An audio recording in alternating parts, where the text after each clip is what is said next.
So my name is Marta Matvienko, and I used to be a scientist. So I worked in genetics, microbiology at different universities and biotech companies. But so through all that time, I always was an obsessive gardener. So I was very serious about that. But from November 2023, I'm a full-time farmer. And my husband also just retired this summer, and he's a farmer too. So what we do, we sell propagation material and a little bit of small plants and fruits, but most of the business is actually propagation material. So I don't know, I hope you don't see a lot of things I'm seeing here. Like, do you guys see just a PowerPoint presentation? Yep. Okay, good. Because I see a lot of other things. Let me minimize this once. Okay. Oops, let me go back. Okay, so what we grow? Basically, I have a huge collection of various fruiting plants. And we eat everything from very common things like pomegranates and citrus and persimmons to quite unusual things like chia fruits, like kai apples, like Suriname cherries, like some other various unusual cherries. Of course, big collection of Fijoas we have. So that's what I'm going to talk about today. So where do I grow this? So we have locations. Basically, it's pretty old. We started in 2001, but it is just a small city lot. And here I fruited everything from citrus to stone fruits to various very wild things like high apples and young maize and white sapotas and midget berries and dwarf gramishama. And this year I finally That's a lot of stuff there. rose apples. So that's a city, that's a home. Yeah, that's basically a home, a small city lot. And some of the trees are very old. So at the moment we actually remaking our backyard, front yard gardens because we are removing some trees because it's much easier than now at the orchard. And at home, I'm mostly leaving more tender stuff like various white sapotas and like a rose apple. The things basically I have troubles growing in open space because our woodland farm is an open field farm. So it is 4 acres. And we started very early in 2023 and basically planted everything I could make myself. I could acquire whatever germplasm I could acquire and whatever trees I could make. And collection is pretty big right now. And we are growing from stone fruits, pomegranates, loquats, fijoas, strawberry guavas, gumi, and etc. Basically, here I listed just the things we already fruited. And in this just 2.5 years production, we already been able to fruit a lot of things. Everything basically from stone fruits to chia to mulberries to even some hardy papaya to papaws, grapes, figs, etc. So, but today we're only going to talk about spring. So, and my definition of spring, it starts somewhere in March and it varies. So that's why I put March. But I decided to put like hard stop date June 15th. So June 15th is basically I consider as end of spring, and then we always have the hot weather after that date. So today I'm going to cover the particular fruits. I will start from apricots. I basically will go in the alphabetical order, and I will finish with mulberries because I promise that I will be talking a lot about mulberries, and I have maybe 10 slides about mulberries. Everything else I have like 1 or 2 slides only.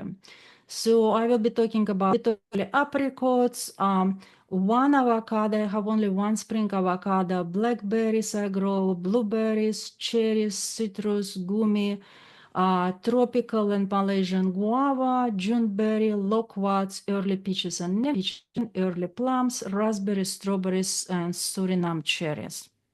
And here just a picture, some pictures of the fruits I'm going to talk about. Okay, why it's not moving? Let me see. Yep. So let's start from apricots. Apricots for me fruit in end of May and early June, earliest apricots.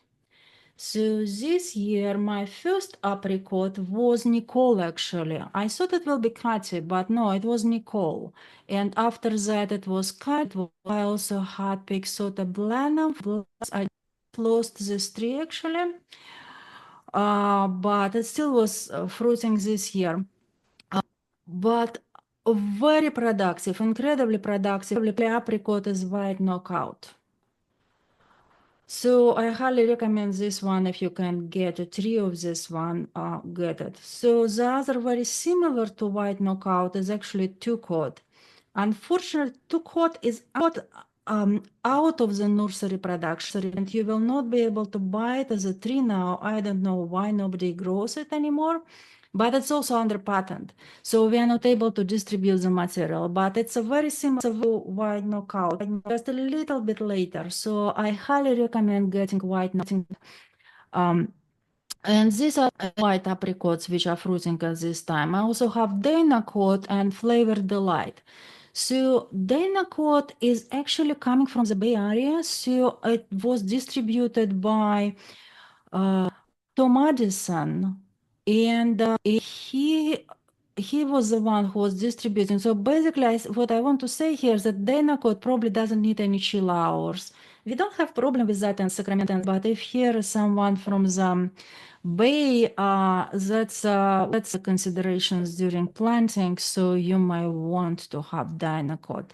I think Flavor Delight is also low chill, but it's hard for me to check that because I have at the farm I have really high up to 1,000 chill hours. At home a little bit less, maybe 800, because we have here buildings and concrete, etc. So here, yeah, four yellow apricots and two white apricots. These all are very good apricots. I like them all, and they all pretty productive for me, yeah. But white knockout is very Flavor Delight as well is crazy productive too, yeah. So they are very productive. Avocado. So this is my only spring avocado. This is a Royal Right from Santa Rosa. So this was very big for me to come into the production, basically. And this sorry, this avocado is very vigorous. It makes this elongated green fruits, but reality is the length of the neck actually depends on the weather conditions. And in the next slides, you will see that some other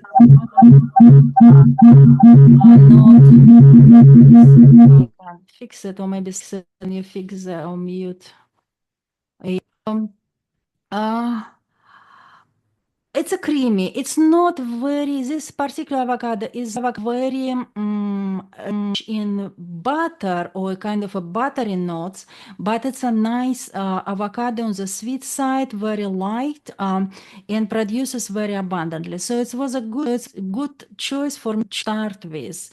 Since I still don't have bacon producing, but hopefully I will have soon, thanks to Ray Sheehy, who just distributed a lot of bacons in the area. I will have bacon also. And bacon is the choice for the spring avocado if you want. So yeah, so these are the fruits from 2020 and 2021. Then, oh yeah, the other thing about this avocado is actually it's so vigorous that I found that seeds of this avocado actually are good rootstocks. Not just because they are cold tolerant, but they grow so fast. They regrow very fast, so they able to sure very fast.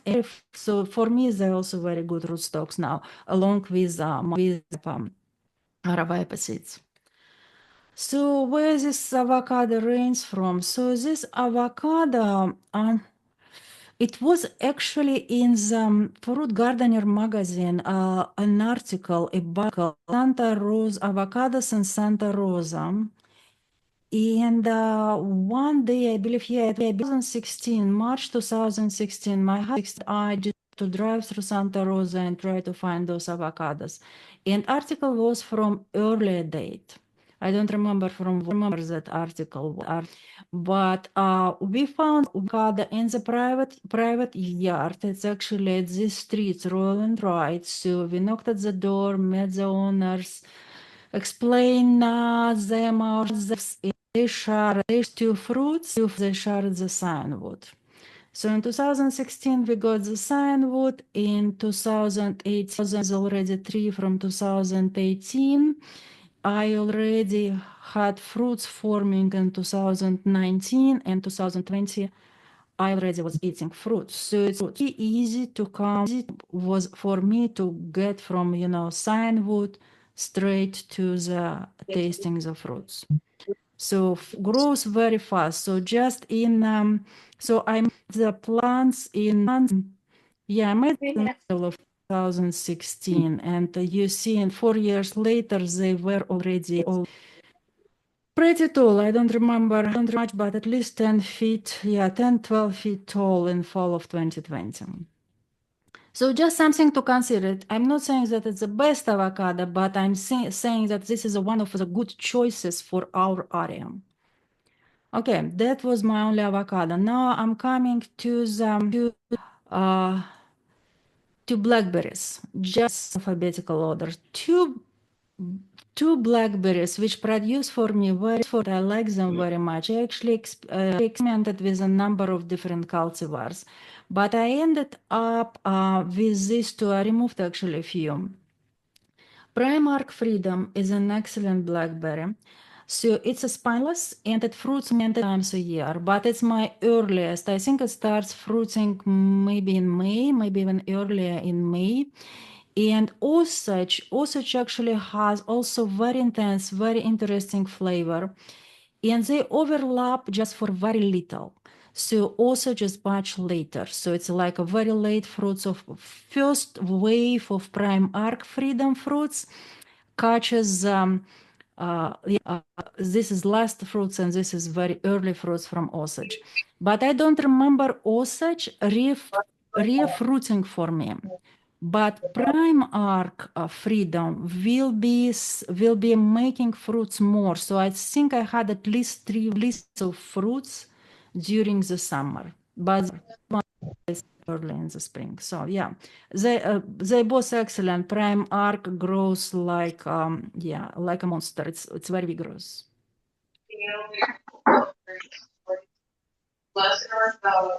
Okay, let's go to the blueberries. And this blueberries basically in this order. So how they for me, the for me in this order. I also have blueberries which fruit later, which fruit over summer. But these three always fruit for me in morning. So Misty will be first, then will be Reveal, I don't know exactly how to say it, and then South Moon. And they're all very productive. Misty actually will continue fruiting a lot over the summer. So it's not just a spring flush, it's continuous. So yeah, and my blueberries always grow in pots. So that was actually my last try growing blueberries. I said myself, if this doesn't work, it was like maybe try number 4 or 5, because I tried to grow them in the ground and nothing was. So I mean, they were dying in our alkaline soil and alkaline water, but growing them in large pots, this is just the largest pots, Costco cells, a lot of peat moss, a lot of sulfur, and and fertilizer over summer, and they are fruiting wonderfully. I can stop and take questions if there are any questions. If no, I just will continue. No, okay. So let's go to cherries. So I grow a number of cherries. I have quite a collection of cherries actually, sour cherries and dukes. So I don't have many cherries, and here I just gave you a picture of couple. Basically, which cherry you will buy and a plant or a common, they always will be fruiting for you, let's say in May. So here's a correlate one, which fruits for me very well. So they're sweet, they're vigorous, they're growing pretty easy. Most of my sour cherries, they actually fruit in summer. So it's usually second half of June and July. That's when my sour cherries are fruiting. But dukes, which are hybrids between sweet and sour cherries, they're pretty early. So I experimented with a lot of sweet and sour cherries and dukes to see which ones will be fruiting for my area.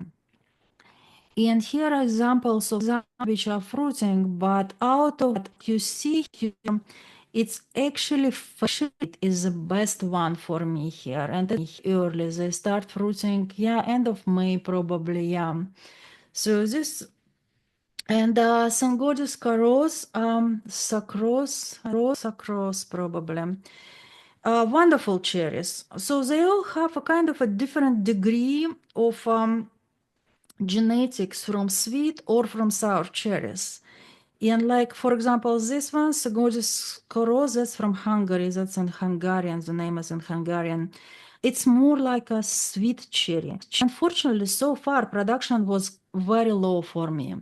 Balaton and Danube, I'd say, yeah, production is okayish, but real production, I'm actually favorite. And kind of in beginning, early in the season, they are more like a red, but if I keep them on the tree for like 2-3 weeks, they getting almost as dark as this one. So these are wonderful, yeah, wonderful dukes, which you very often go under sour cherries, but they are not clean sour cherries actually. They are sweeter than sour cherries, but have that wonderful flavor of sour cherries. Okay, now I'm coming to citrus. And once I did a long time ago a long presentation about citrus varieties, and I did all this table, and I added more now. But I'm going to mention only this part of this table, the citrus which fruits between March and May for me. And yeah, so this all will be online, so you will be able to take, if you want to take screenshot now or watch it later. But there are lots of melons and oranges and grapefruits. They will be available in spring. So when we just started, I had much less spring citrus fruits.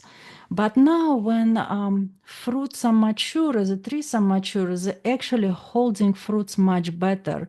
And I even have navels, which are starting to ripen in January, even sometimes in December. I will have them hanging beautifully on the trees into April. So that's how it goes. So mandarins. Peach actually starts ripening quite early, sometime in winter, but it will be on the trees for a while, and it's actually getting better into March, let's say. Gold nugget is a late and it starts ripening from February and can be on the tree into probably late March, I would say. Tango and Pixie are much later. They're even later than Gold Nugget. So they're coming for me after Gold Nugget. First Tango and then Pixie. So this will be good into April, March, April, mandarins, if you want mandarins so late in the season. So, oops, where am I? Yeah. So oranges.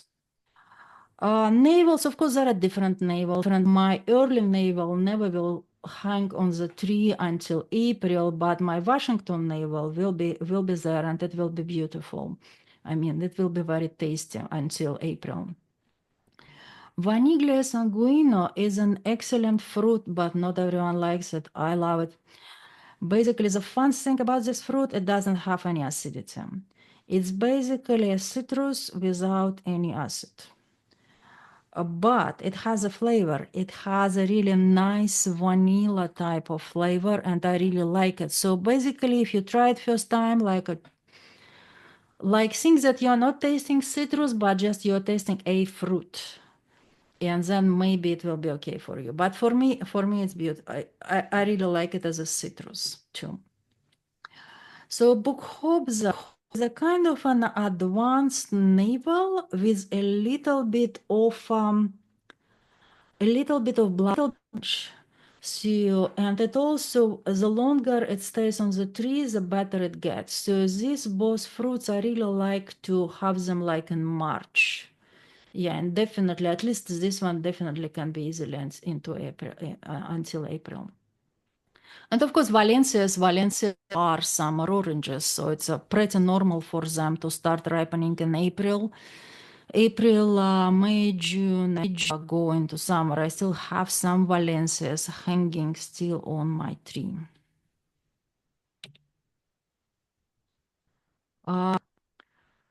Pomelos and grapefruits. So I like cocktail grapefruit, even it's not a grapefruit, it's more like a hybrid between, I believe, pomelo and orange, something like that.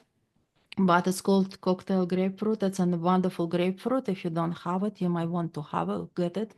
And Valentine pomelo. So this one's supposed to be ripe in February. It's actually getting much better in March and April. So both of these will be hanging into spring very, very well. I have a number of other pomelos, but I haven't evaluated them well yet. So I need to wait until I start talking about them. Are we still good? No questions? Okay, let's go into gummies. So if you don't know this fruit, this is basically gummy. People usually call gummy Elaeagnus multiflora. But I grow is a hybrid, so I'm putting Elaeagnus species. So these are the fruits which basically one of the berries ripening in my orchard, and they're very fast to fruit. So by early May, I already have them ready to eat. But again, not everyone may be loving them because they have a little bit of astringency. You really have to get them very ripe, and then you can eat them and enjoy them. Yeah, if you start eating like fruits which are half orange, you will not be enjoying it. It's like biting into unripe hachi or something like that. So this needs to be really ripe, but they will be excellent. They will etc. But at this the time when they are ripening, not many other things are ready. So that's why I will be continuing growing them. And they are nitrogen fixers, so they also will be improving your soil. They have they form symbiosis with Frankia fungi. I grow few of them. So basically, I grow original Catherine's Find, which is a hybrid, which we don't know what kind of hybrid it is, and I grow its two progenies, and they're all a little bit different, and also they're a little bit different in the ripening time. Like my seedling number 1 ripens after seedling number 2. There are other Elaeagnus species. That's why I put here, because there are some other Elaeagnus species in jet, and that happens in fall. So it's a pretty different berry. So guavas, tropical and Malaysian guavas. So when I just started, I did fruits and spring. I just had fruits like in fall and winter. But like last year, I had quite a good harvest of Malaysian guava in March. So now when tree becomes really large and developed and mature, they're holding the fruits much better. They're probably also forming many more fruits. And now in spring, I'm also getting guavas. In the guava in our climate, you really need to be careful where you plant it, All my guavas are close to buildings. They're close to building, one is close to fence. So basically early in life when the trees are small, they can be affected by frosts. Not that we had much of a frosts lately, but I'm not able to grow guavas in the open farm in woodland.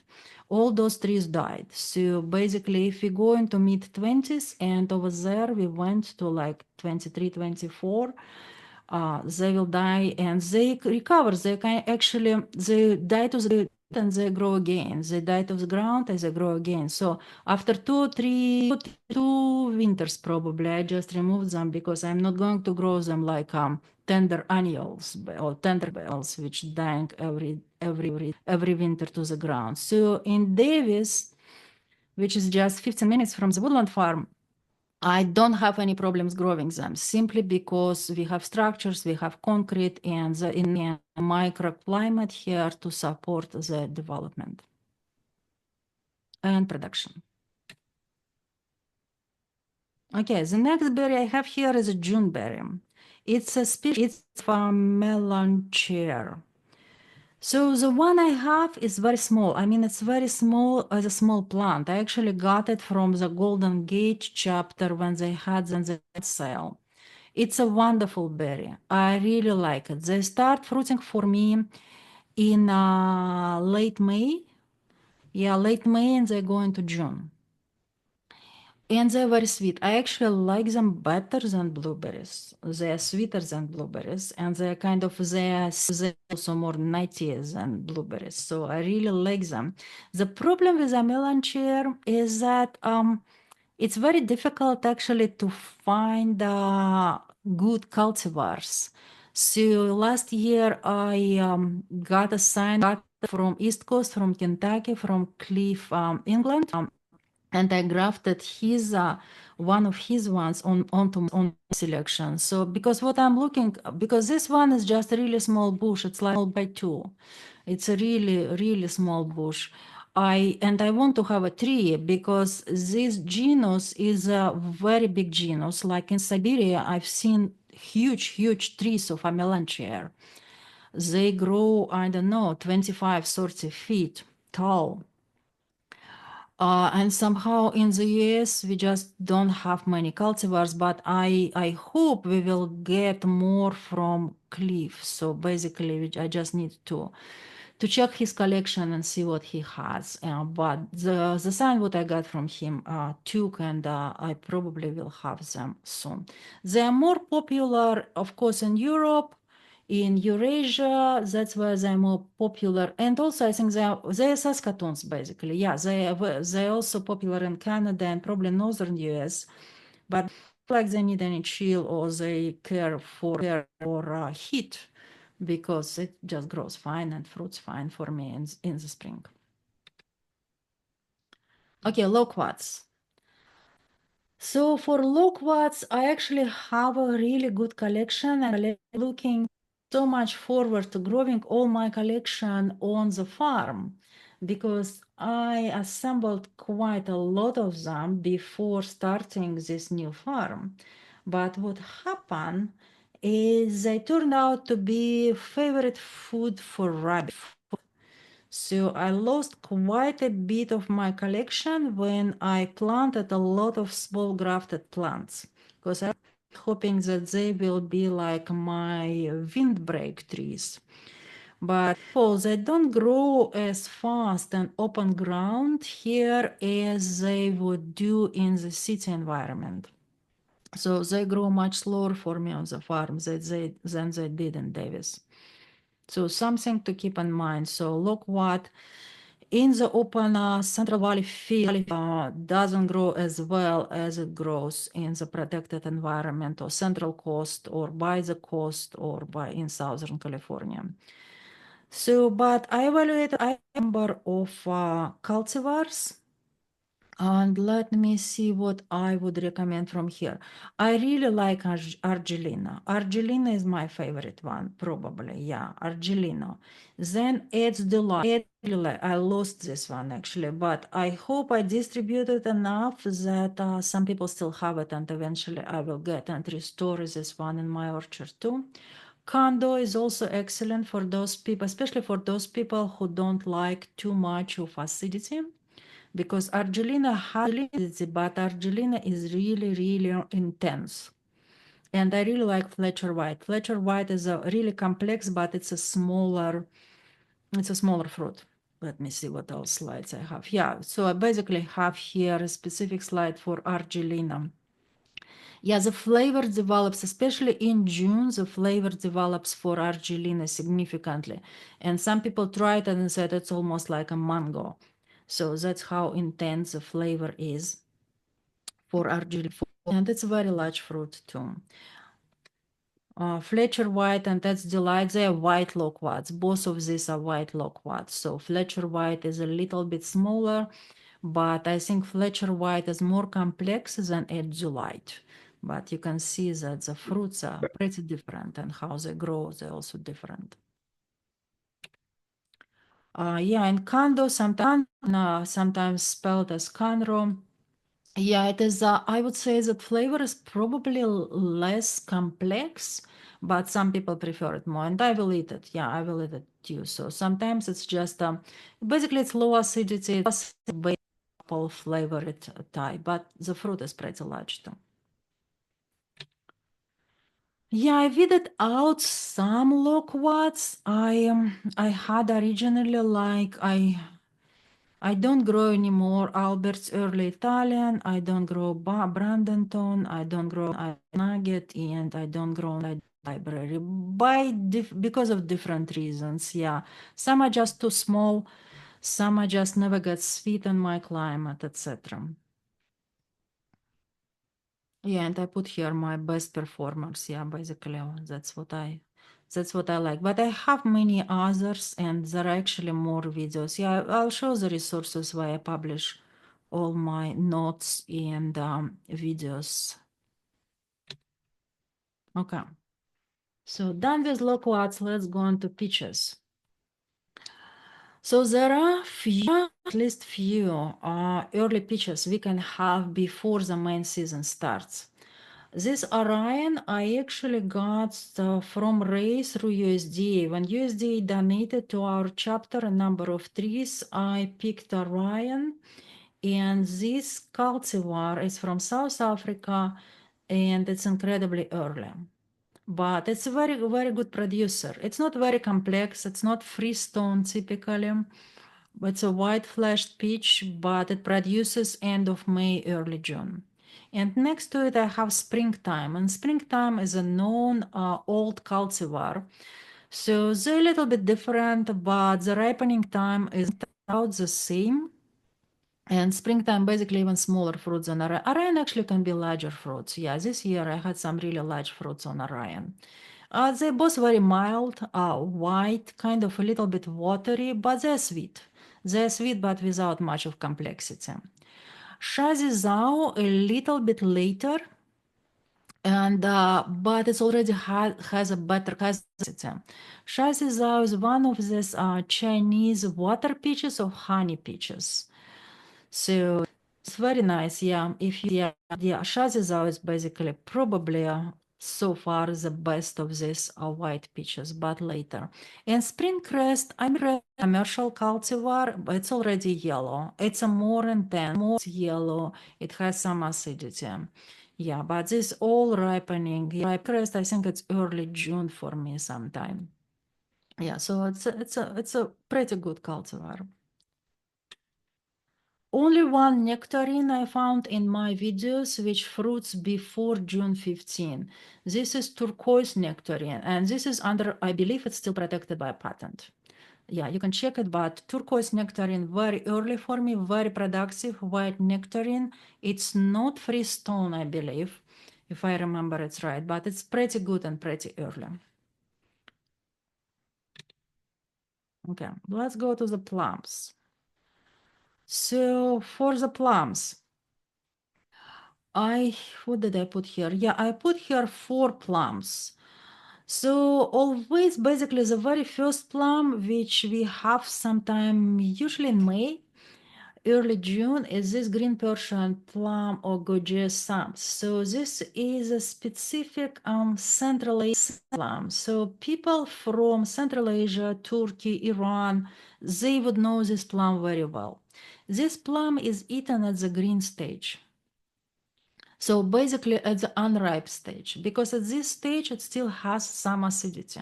So, and you can see that they are pretty small. So it's these green plums here along with some apricot and Orion peaches.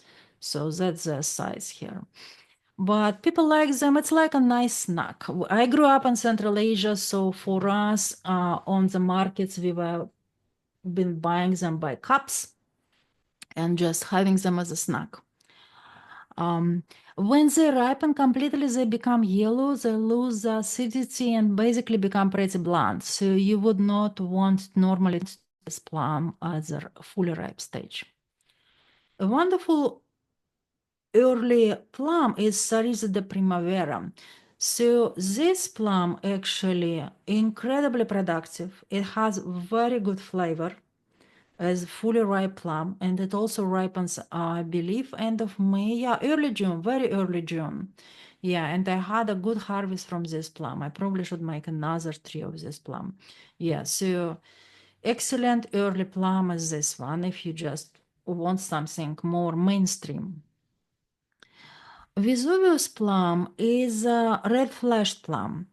And just recently, also Tom Addison started distributing it because it was actually known as a very long time ago. Now online you will not find much about it. I started publishing my videos, and I think those are probably just the videos just anyhow characterize this plum. Because there is also red leaves ornamental Vesuvius plum, and it has nothing to do with that one. This is a fruiting Vesuvius plum. So, and it is a freestone and it ripens a little bit earlier than Hollywood because the Hollywood plum is also very early plum and they are similar. But Hollywood is never as freestone as Vesuvius. So here I have 2 Hollywood plums and 4 Vesuvius plums. They're a little bit, yeah, different in ripening. Then Hollywood will go like more closer to mid-June after Vesuvius. Okay. Now going to the raspberries. Actually, raspberries are nice fruiting of raspberries and open ground in woodland. It was really a big surprise for me. I didn't expect them to be doing as well as they're doing actually now. So I started with this Caroline and Canby, and I believe both of them I got from exchange. Someone brought a small plant starts there. Because I also acquired a number of plants from big box stores, and I basically disposed all of them by various reasons. They just didn't produce for me as well. But these 2 cultivars, Caroline and Canby, they're very similar, so I even would not be able to say which one is which on this plate. They produce very well, and they produce in multiple flushes over the season, but they always start very early in the spring. And these are new acquisitions, Double Gold and Kiwi Golden. This is new acquisitions. I ordered them online after reading some reviews about them, and they also perform very well. So I just planted them in the summer and they're already fruiting for me. So yeah, raspberries for early fruits are actually a good choice in our climate, and they're doing pretty well in our sun, to my big surprise. Strawberries, it's kind of strange to talk to rare fruit growers about strawberries, but the reality is they really diversify the spring fruit plate. Like this plate contains a lot of different things, like I have strawberries, I have raspberries, I have a lot of mulberries here, and there are different strawberries you can grow. And the funny thing that like alpine strawberries, and there are actually different selections of even white alpine strawberries. Originally, are these two. Right now, I remember some names, but they're in Russian.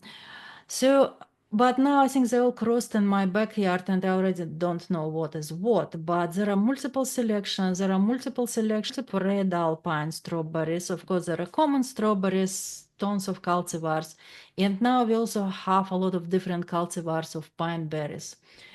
The beauty of all the strawberries is that will be fruiting year round. So even in winter, they are fruiting for me in my house. And I always can find some strawberries on the farm because I also just planted there a row of different ones. So yeah, it's just something to consider if you want fruits, if you want some fruits year round. All the other important thing about strawberries is that even if you don't have any ground, you can grow strawberries in containers, and they will be doing beautifully in containers. Okay. Now something not really common. So Suriname cherry. Or pitanga. It's also called pitanga in Brazil. Suriname cherry, more I think common name here. So I started growing this particular fruits maybe 10 years ago. Yeah, maybe 10 years ago. And I have actually my own seedling selection, which I named Guaruja Red. It's some kind of a hybrid, which produces fruits of various sizes. So the fruits can be as large as 1 inch and as small as, I don't know, 1/4 or less, 1/5 of an inch. And all small fruits will be seedless. And the large fruits sometimes can contain up to 3 seeds. So the flavor, not everyone will like them because some people will say that, they cannot stand them. Some other people actually will say that that's the best fruit they ever had. So it really depends on your personal perception. And the fruit for me here in May. Usually, yeah, May, maybe early June, really depends on the spring.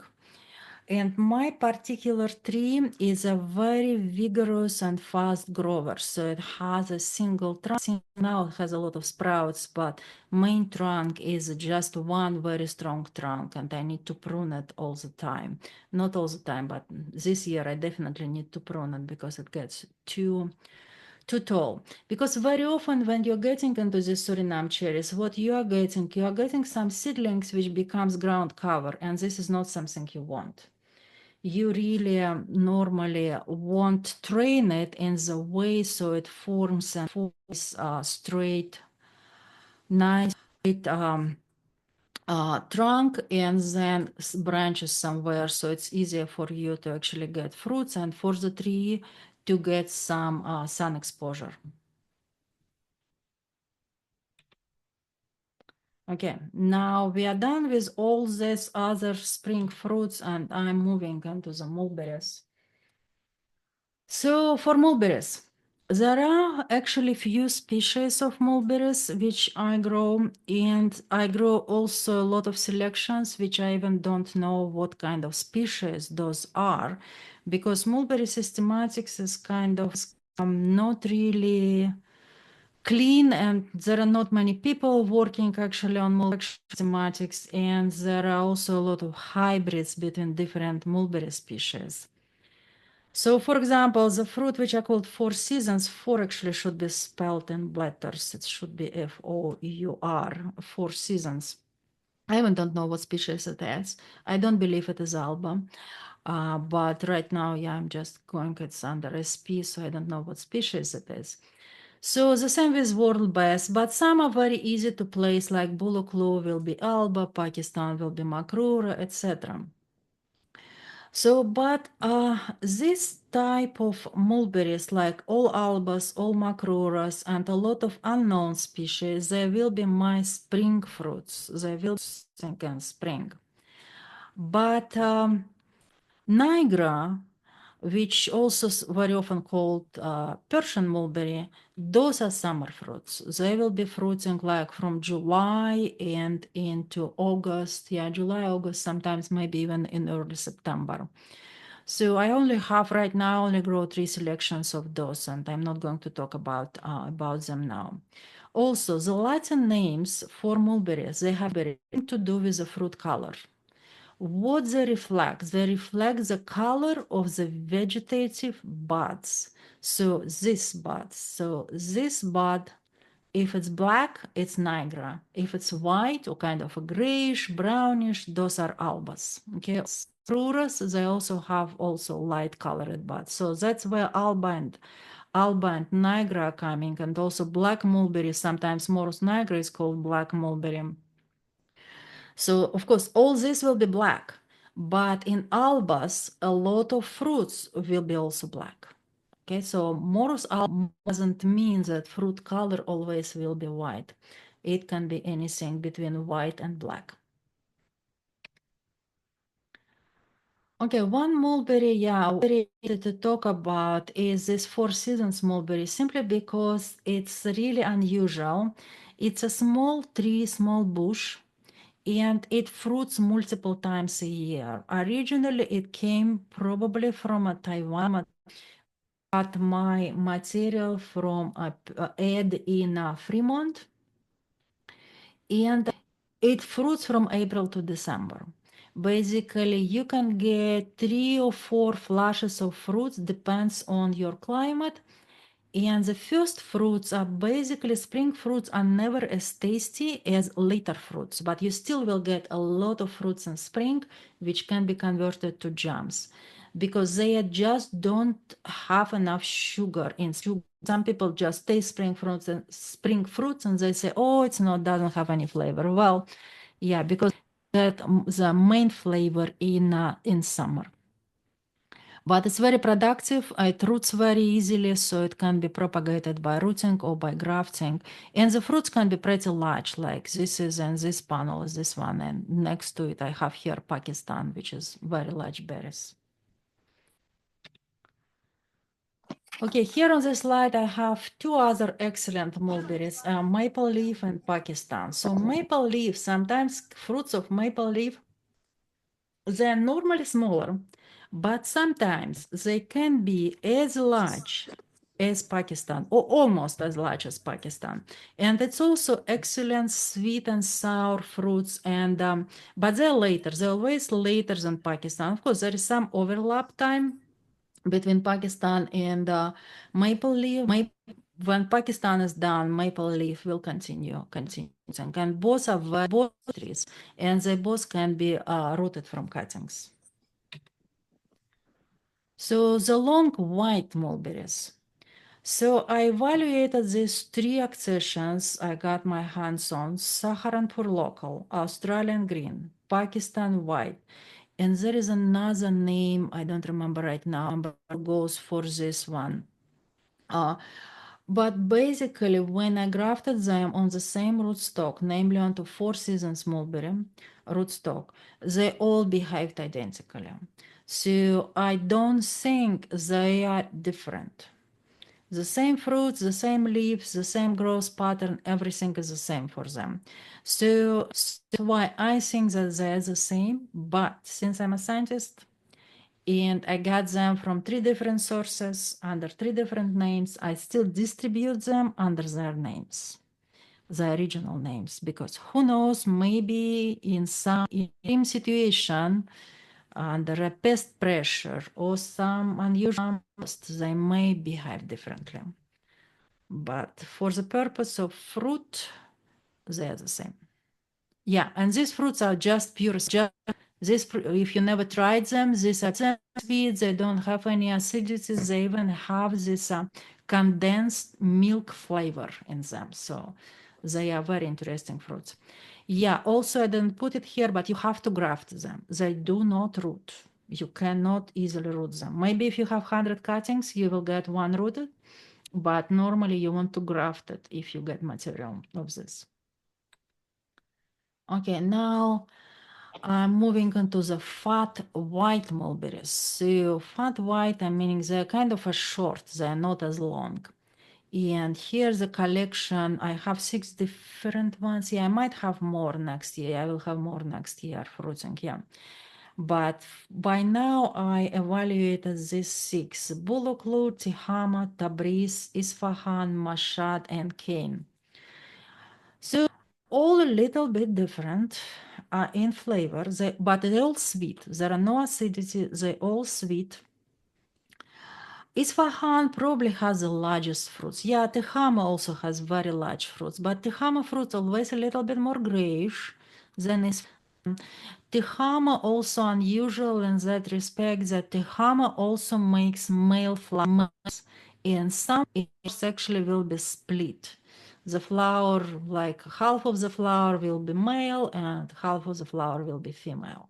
So if you want a lot of seeds around, graft Tehama, but yeah, I don't mind, yeah. So Tehama unusual in that respect. Isfahan, incredibly productive. It's a kind of mid-season for me, Isfahan, and a lot of fruits and very big fruits. Tabriz is my earliest one. It's very sweet and very early. Buluklu is my latest white. And Mashat and Cain were in between. So they are Mashat probably early. I think, yeah, Mashat is early and then Cain.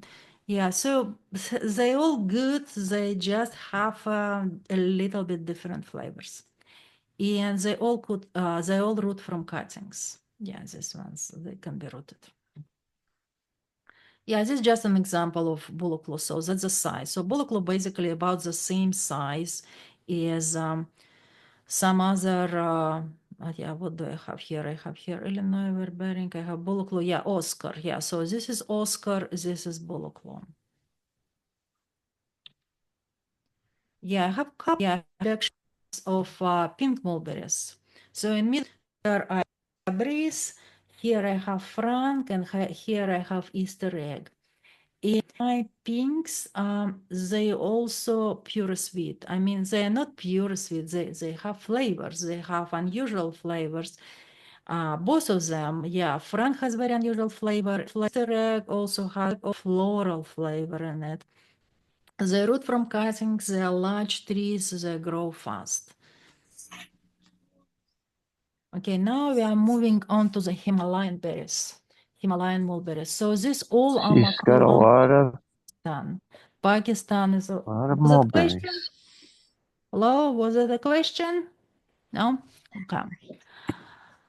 So Dimur non-Himalayan is probably the best option for our climate. Dimur just stands for David Morris collection because it's basically USD number of the Volstill station here. Yeah, I prefer to distinguish between my Himalayans because they are different selections.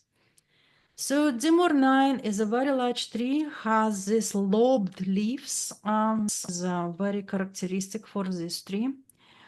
Produces slender, long berries, very intense berries. Very sweet with a good acidity. They're usually slender than Pakistan, but normally they also fruit before Pakistan. And very often they also will fruit again. Like I just noticed in my backyard, I just noticed that I have green fruits developing even now. That's October now, yeah. So they very often will produce another flush of fruits in fall, especially if you defoliate, especially if you prune and defoliate. That would be the best you can do to get the second flush of fruits. You cannot root it. You have to graft it. So some people claim that they can root greenwood. I have no experience. So yeah, graft it if you get material of it. So, and here a few other plants I grow. So Stephen Murray, Skinner, Taiwanese long, and Naples.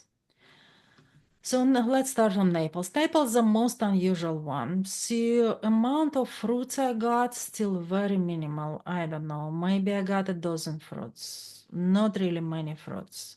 But the tree is incredibly vigorous, so it grows very fast. The fruits, the longest fruits I ever had, so they like up to 5 inches long fruits.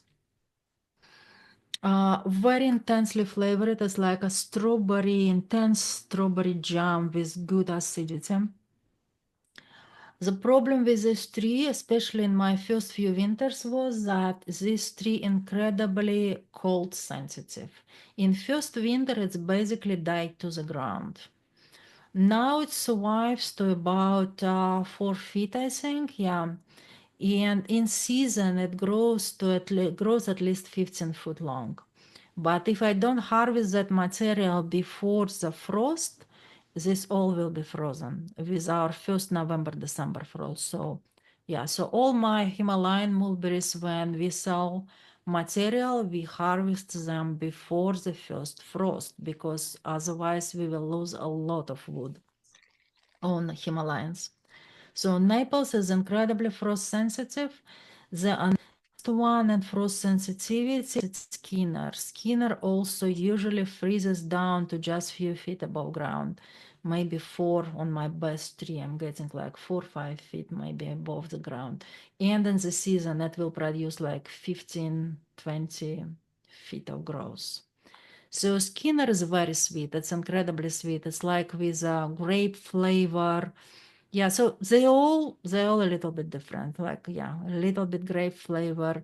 Produces pretty well. Very big fat berries. Skinner coming from Florida. Yeah, from Florida material, but originally I think it's from South Asia. I don't know what is origin of Naples. Taiwanese long, I assume it's coming from Taiwan. Mulberries actually here very similar, but I think Taiwanese long a little bit less sweet, and the fruits need to be more ripe to enjoy them. So basically, if you would be able to eat unripe sunflower, you might want to wait until Taiwanese long is fully ripe before eating it. But Taiwanese long is less sensitive to frost. I always have a few more feet of undamaged material above ground on Taiwanese than I'm getting on Skinner. And Stephen Murray Himalayan is just the most recent acquisition directly from Stephen Murray in Bakersfield. So also very fast growing tree. Kind of the first winter it seems it's damaged a lot, but now I don't see any damage, any winter damage. In the second winter I didn't see any winter damage on Stephen Murray plant, well, at least on most of it. And the berries is very intense, have a lot of acidity, a lot of sugar, but not high production. So out of all these, Skinner and Taiwanese probably the best producers. But even better producer is actually Dimor 9. If you would start with Himalayans, start from Dimor 9 and then go to others more exotics. Because I still need to figure out how to get more fruits on Naples and on Stephen Murray's ones. Yeah, so about how to propagate them. Some actually can root. I was able to root Skinner from Greenwood. I was able to root Naples from Greenwood, but it's not very efficient and normally you want to graft them. Okay, from the kind of a more standard black Morus alba selections, I want to talk about Black Prince. And Black Prince is actually my introduction here because I found a very big tree, big old tree in Sacramento. And I started propagating it, and I kind of went through all the internet resources and figured out the name of this particular one. And it's basically in Russian, it's Chorny Prince. I translated it in English, and it's basically Black Prince mulberry. That's how I named it. Just easier to keep it under this name, not the original name, not under the original actually Russian Ukrainian name. So it's also large tree. It's a June fruiting. It starts fruiting in early June and fruits through the June. A lot of fruits. And fruits actually can be quite not as juicy sometimes. So basically, depending also on your watering, on your fertilization program, Drink but lots of water, honey. Okay. fruits can have some shelf life. Basically, the flavor is excellent. It's sweet sour. It's a large fruit, and the tree is leafing very late. So basically, this particular spot when people from northern countries asking me about mulberries on northern states here in the US. I'm saying, yeah, those selections which were created in Ukraine, they are probably the best selections for northern climates in the United States. So this should be tolerating because I know that it was tested in southern Finland too, because it can survive frosts. The unusual thing about this mulberry too that it also has a kind of a white center. I think it's a kind of a hybrid. It might have some rubra in it. So I don't really know how, because it's an old Ukrainian selection. It's not a product of particular hybridization program. It was just a old selection from Ukraine. Okay, this is my mulberry collection. So I actually went today through my database and I looked how many I have. And it turned out I have right now 48 different ones. And so some I just grafted recently and will be evaluating them. Some I will be weeding out, which I don't think they're good ones for my climate. Kind of still on the fence about some rarer ones like Hicks, everbearings. I'm not sure. I need to grow it here in the Sacramento area, but it's kind of so rare, so I might just continue growing them. We'll see. So everything I told you today about, it's all public information and it's already exists online. I just kind of compiled it in more digestible format. But if you want more information, there are tons of material on my blog. In the blog Fruits and Gardening blogspot.com. Book it's better if you read it on a computer, because on a computer you will see this email, which you can open all the all the posts from every year, every month, etc. So it's a better to look at the blog on the computer. YouTube, tons of shorts over there and some videos. And now I'm mostly posting on YouTube short videos because there are a lot of things happening every day, something fruiting every day now, and I'm trying to record as much as I can about production, about growth, about whatever things happening in the orchard. I'm putting it in the form of, oops, how did I get there? In the form of, sorry, I'll do it. Can you see am I still sharing the screen, I hope? Can someone confirm me? Yeah, Okay. we can still see you. Okay, good. So shorts, because I'm posting now, like, I don't know, between 3, 5, sometimes 7 different shorts. So just go and click on the shorts. But it's so much information, so I'm trying to put everything into the playlist. So if you go onto my YouTube channel, Really Good Plants, and click on the playlists, you will see playlists for every type of fruits like Fijoy, figs, apples, etc. And I'm trying to tag every video, so they go to the proper playlist. And there are some and there are some, basically as a material. Like for mulberries, I have 180 videos just for mulberries in that particular folder.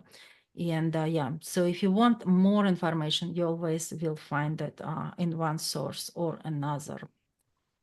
And commercial website is reallygoodplants.com. Whenever we are ready to, we don't sell all the time. We're just not able to do it. We have to take care of the plants and the farm, etc. So we sell kind of, usually we start sale in December, and before the sale I always put on my blog a new post explaining the new sale, usually in November, like before the last December sale, I put it in November. And I will explain everything about the sale. Yeah, and on the website, I also will explain. And on the website, when we sell for each product, I provide links to the YouTube or to the blog post notes, whatever I have about that fruit. So people would be able to navigate through the sales site to the technical material about any particular accession. I think that's about it. Yep. Thank you so much. I will be happy to answer any questions. Okay, Marta, thank you. My goodness, you really covered several things. I need to a chat question came up to backtrack to the Juneberry, I believe. And it was a question of if the Juneberry was possibly from the Golden Gate CRFG plant sale. Yes, It was. it was. Idell's Tim and Success. I don't know if that was the variety name. Probably because, yeah, I don't remember it had any tags on it. Okay. So I'm That's still the, sharing my screen. Yeah, but it's okay. I'm Idell, and I sent the Tim and Success to a lot of the Golden Gate chapter meetings. And there's another one that's a tall one I have called Jenny Bell that does very well. Okay, no, what I have is really small. So that one, what name did you say for the small one? It's called Tim and Success. I got it about 45 years ago from Bear Creek. Okay. And after 40 years, it's still only 3 feet tall, but it's extremely productive. Yeah, it is extremely. Okay, great. Thank you. Yeah, I will put this name into the. It's TIMM and Mhm. Success is called. Mhm. In my ears? Is it bothering? Let's see. It looks like John, did you have a question? A follow-up, maybe? I think he just doesn't think, no, he's not muted. Okay. Okay.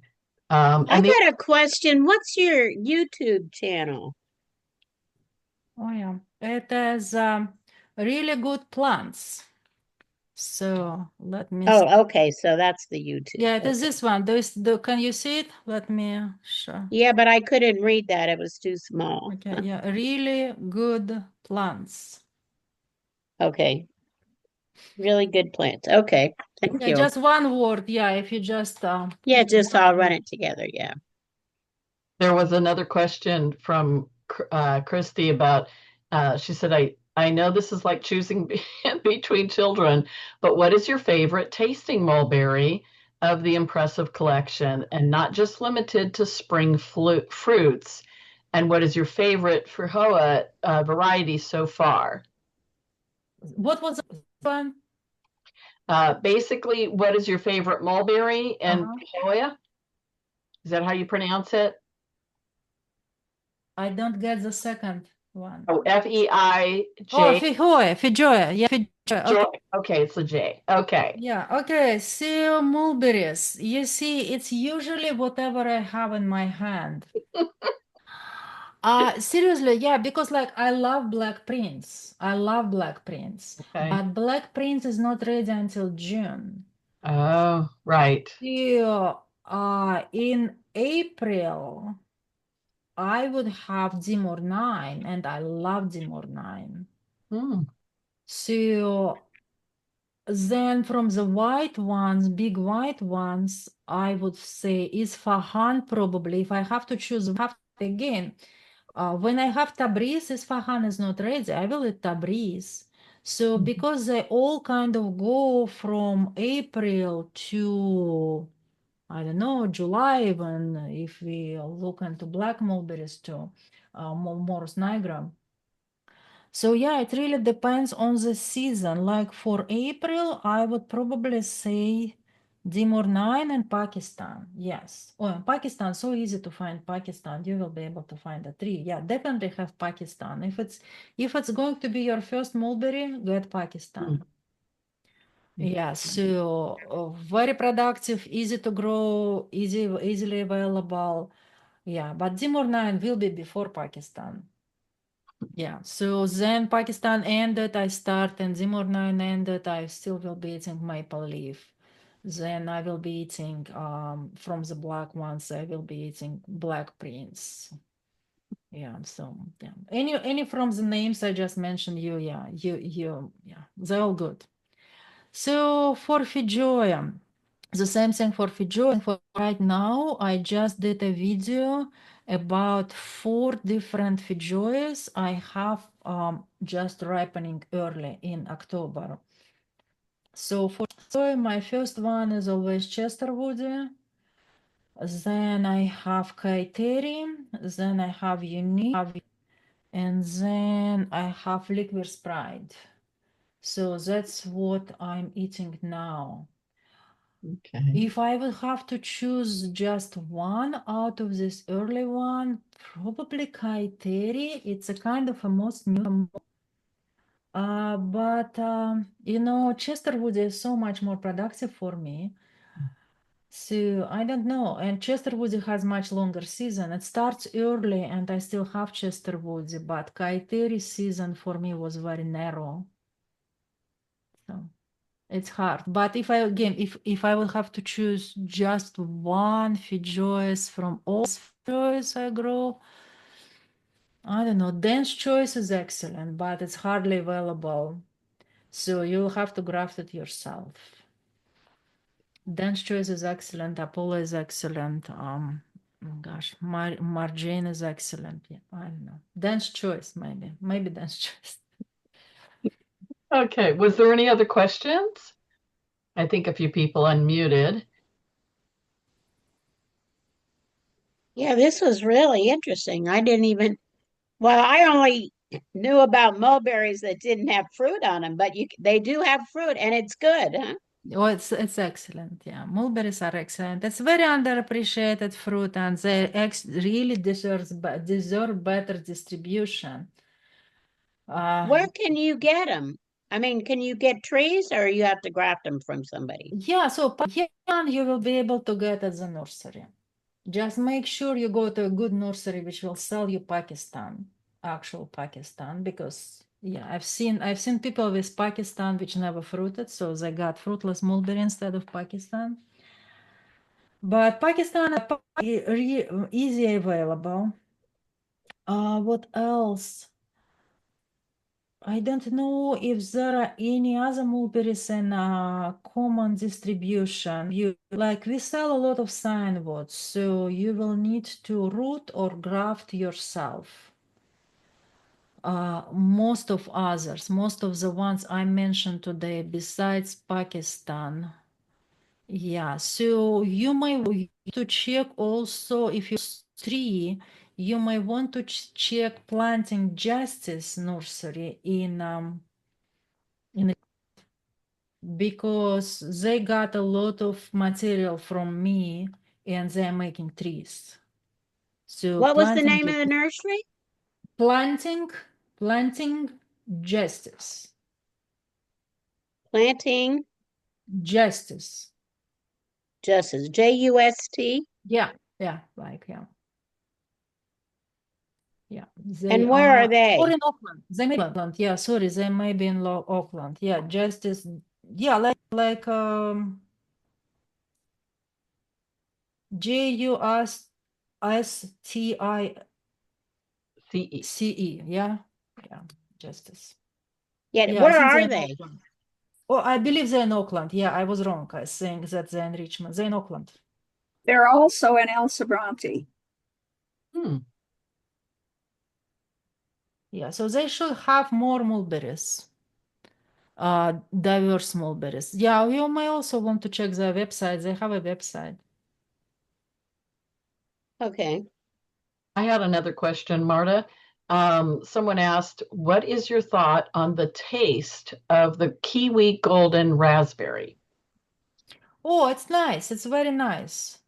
Yeah, so it's I just have it first season, and it was very sweet and very pleasant. Yeah, but I had to order it online. Okay, and I've got another question. She said, "Thank you so much, Marta. This was wonderful. I noticed that you have a photo of chi on your YouTube header. Do you have a cultivar that you enjoy the taste?" Yes. So the best cultivar I grow, and I started experimenting with many others. So I grow Oregon Exotics, and it's absolutely wonderful cultivar. So if you go also on my YouTube, you will find a folder or playlist for chia, and there are many videos I'm doing on this cultivar. Yeah, on that cultivar. So it's really sweet, but it's very late. It's like November. That's why I'm harvesting my Oregon Exotics. Very sweet, very intense. The flavor is like a sweet melon with chocolate. That's how I taste them. But I also know people who don't like chim. So yeah, it's hard to say. Yeah, you might have different taste buds, and you might not, ever sense the same things I'm sensing in my chim. At Yeah, I'm Oregon going to check out Exotics. your Yeah, Oregon YouTube and stuff. Exotics. Yeah. Okay. Did anyone else want to unmute and ask a question?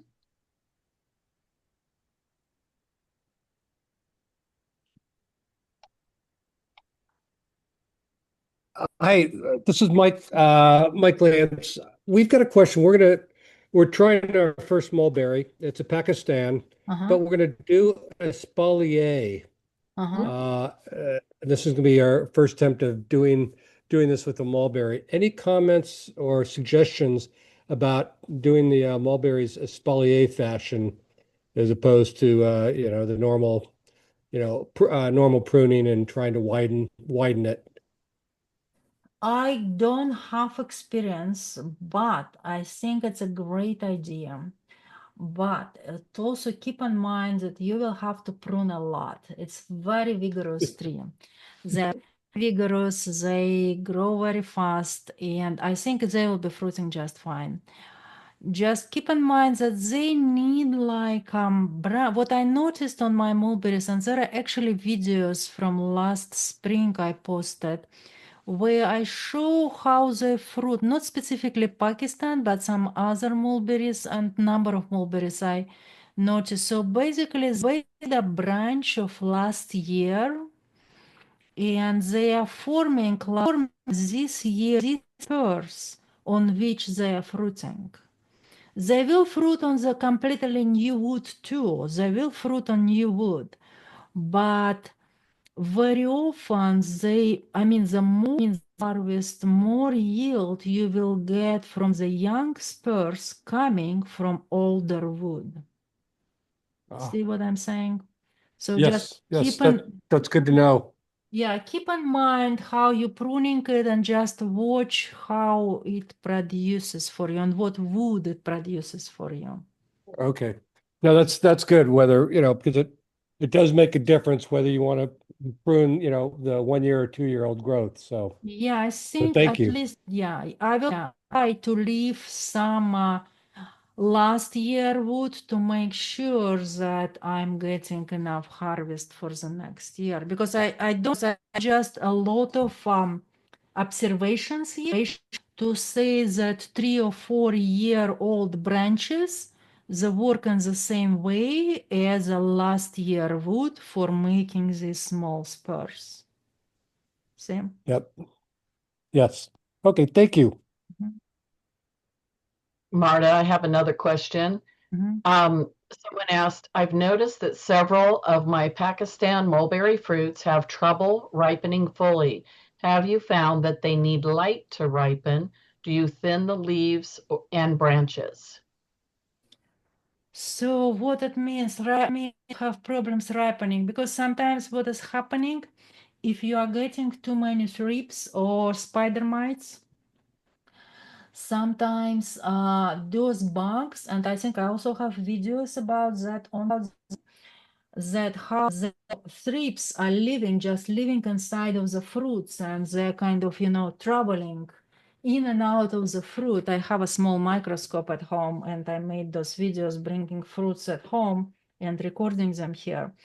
So if you have a lot of those bugs, because those bugs are really microscopic, you really need to look very well to see them, or better take some kind of a small microscope, at least a little bit of magnification to see them. Because if you have them, the fruits will never ripen properly.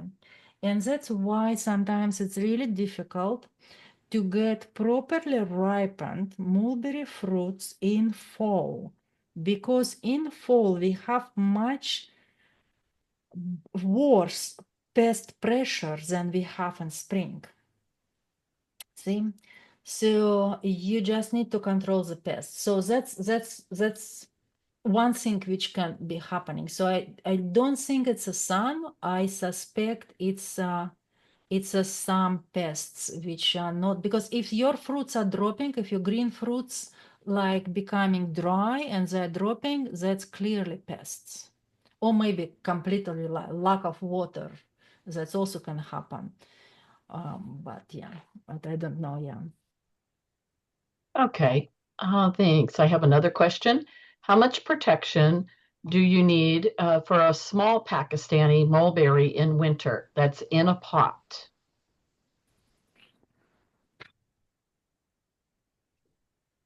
I don't think you need any. If you put your pot next to your house, really depends. If you are somewhere in completely open ground, well, because I didn't have any problems with Pakistan ever in this climate.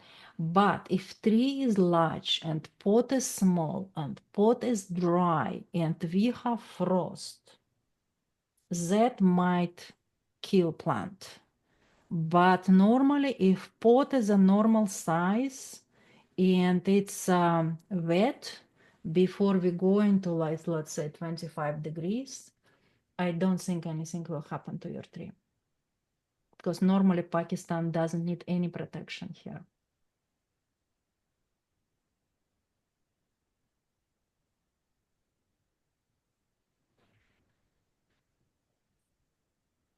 That's all of the questions in the chat. Was there anyone else who wanted to unmute and ask?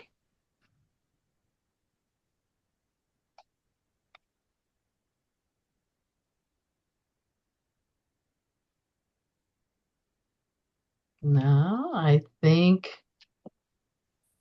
oh, wait a second. Somebody wants to know if you still have cherimoyas on the farm and how have they done through the winter?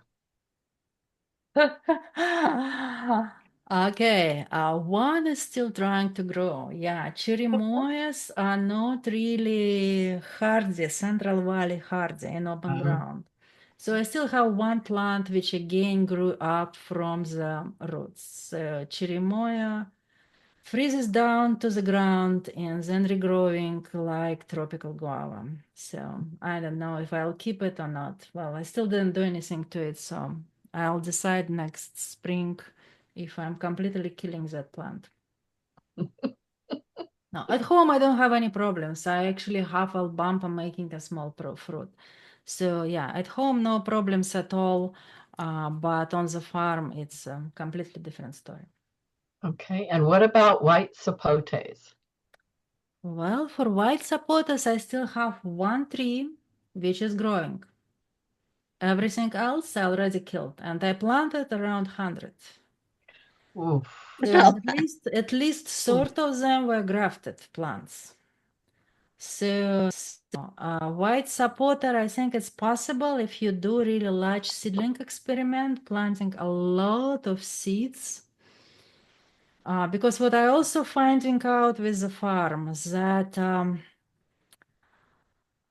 seed grown material on a rootstock, I mean, not vegetatively propagated, those plants which are frost sensitive in our area, they are better if they have taproot.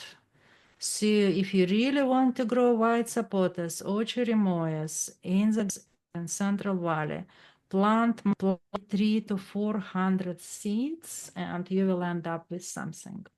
Right now, I have only one tree, which is still okay for white sapota. Avocados are better, actually. Avocados are better. So I have more survival in avocados than in white sapoters. Mm. Can we grow avocados in Santa Rosa? Yeah, of course. There are a Would you number of need two trees. or just one? I'm sorry? Do you need two of them? Oh, no, A no. male and female? No, in our climate, we don't need two avocados. Yeah, so you need A and B only if you are in a perfect, like a coastal climate.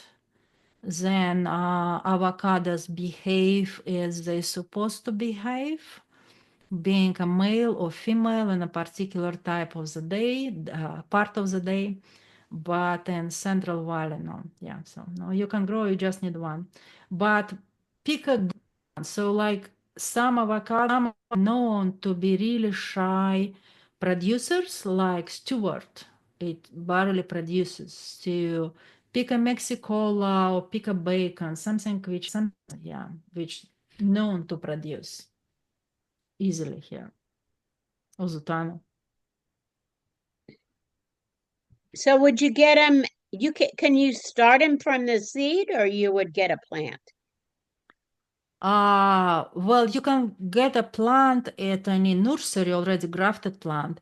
If you're starting from a seed, you will need to graft it with some material, with something like you will get a material from a sign exchange, or you will buy from district like us or some other places who sell material for grafting, and you will need to graft Oh, okay. something known. Yeah, but first start I'm from not a seed. very good grafter, but Yeah, well, in that case, just get a 5-gallon in the spring. Yeah, don't buy avocados now. Don't plant avocados now. It's not a good idea to plant avocado now, area now. Plant them in March, April, May.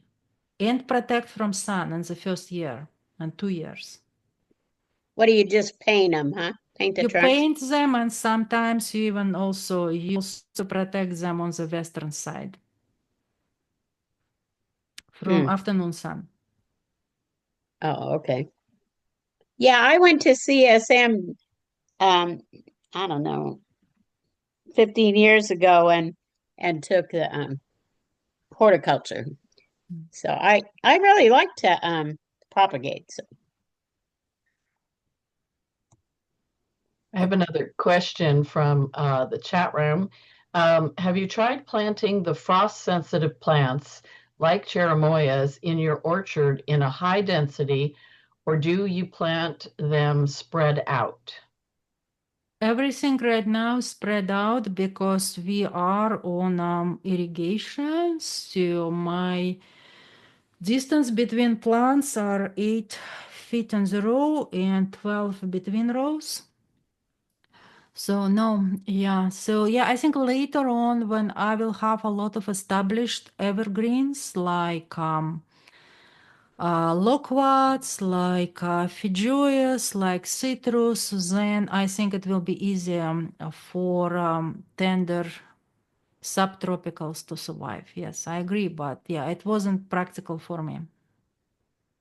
No.